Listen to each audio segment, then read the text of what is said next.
Një debat i fortë ka nisur në Spanjë pas zjarreve vdekjeprurëse që përfshin provincën Almeria, ku humbën jetën të paktën 12 persona. Djali i një prej viktimave, belgut Stanislas Verdonkt, kanë hedhur poshtë pretendimet e autoriteteve se babai i tij dhe banorët të tjerë nuk respektuan këshillat zyrtare për të qëndruar në vend. Thomas Wolf Verdonkt thotë se babai i tij nuk ishte në dijeni për rrezikun dhe se askush nuk i kishte paralajmëruar për afrimin e zjarrit. Ai tregon se ishte në telefon me ta atin gjatë momentit tragjik dhe se njerëzit e kuptuan rrezikun vetëm kur pan flakët me sytë e tyre.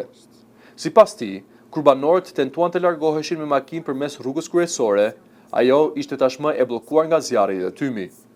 Të detyruar nga situata, ata u përpoqin të shpëtonin duke ndjekur një shteg tjetër, por flakët po afroheshin me shpejtësi.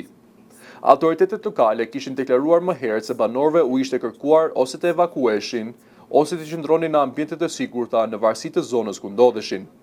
Kryebashkiaku i Bedar, Angel Collado, tha se kishte këshilluar një grup banorësh të fshatit malor, ku ndodhej edhe Verdonkt, që të qëndronin në vend. Por djali i viktimës pretendon se ky udhëzim nuk u dha kurrë. Pamjet pas zjarrit tregojnë mbetit e një automjeti të djegur plotësisht në zonën ku ndodhi tragjedia. Sipas Thomas Wolf Verdonkt, në momentet e fundit babai i tij diskutoi mënyrat për t'u mbrojtur, por atëherë ishte tepër vonë. Kanë qenë vetëm pak minuta para se të rrethoheshin nga flakët, tha ai. Ndërkohë, autoritetet rajonale të Andaluzisë nuk kanë dhënë ende një përgjigje për akuzat e familjes së viktimës.